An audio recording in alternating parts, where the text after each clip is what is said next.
Сәлем баршаңызға. Бүгін балық қоруды сіздерге көрсететін боламын. Алдымен балықты қабығынан аршып, жуып аламыз.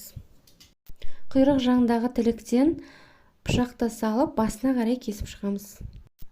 Одан кейін уылдырықты бөлек алып қоямыз, себебі біз балықпен бірге қуырамыз. Көріп отырғандарыңыздай өтті балықтың ішінен жарып алмай ақырын алып шығамыз. Өзі шар тәріздес сопақша келген өтті жарып алсаңыз, балығыңыз тым ашты болып кетеді. Кей адамдар балықтың басын бірге қорып жатады, бірақ мен өзім балықтың басын жей алмаймын, сондықтан кесіп алып тастаймын. Одан кейін балықты бірнеше бөлікке, арқасын, құйрық жағын, ортасын бірнеше бөлікке ірі-ірі етіп бөліп шығамыз. Кесілген бірнеше балық бөліктерін тағы бір мәрте салқын судың астында жуып аламыз.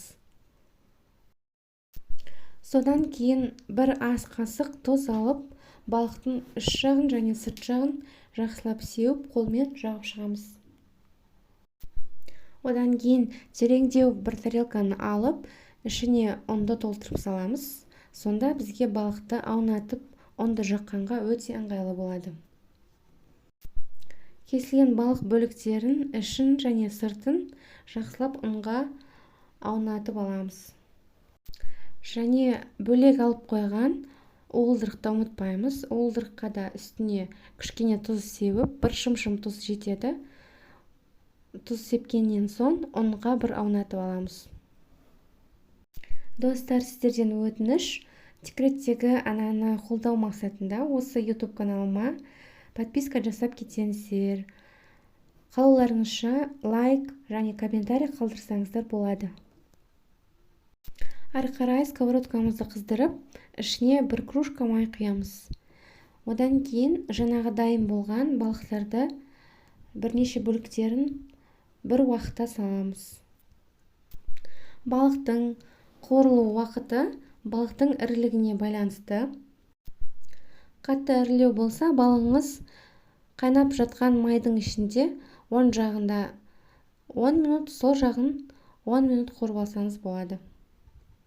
Ал егер балығыңыз менікіндей кішірек болса, 7 минут оң жақта, 7 минут сол жаққа аударып қуырып аламыз. Бар жоғы 15 минутта қуырылып шығады. Қуырылған балық қызғыш түс рең береді. Және уылдырықты ұмытпаймыз. Бөлек тұрған ыдыстан алып, ұнға аунатып аламыз. Одан кейін балықпен бірге қуырып шығамыз. Балығыңыз қызарған бетте вилкамен оң жағынан сол тұсқа аударуды ұмытпаңыз. Осы балықтың қасына және гарнир қалайтын болсаңыз, балық қуырылып болған майға сол майды төкпейміз, үстіне жуа турап жіңішке саламыз және картошканы жіңішке етіп турап бір қуырып шығамыз. Сол қуырылған балықтарды жаңағы біздің гарниріміз картошканың үстіне салып, сковородкамыздың крышкасын жауып, баяу отта 5 минут бұқтырып аламыз. Сонда картошка және лук жаңағы сіздің балығыңыздың иісін, дәмін өзіне сіңіреді. Каналымызға жазылсаңыз, аптасына 2-3 жаңа видео рецепттер шығып отырады. Балығымыз дайын, сіздермен болған Смағұлова еңлік. Астарыңыз дәмді болсын.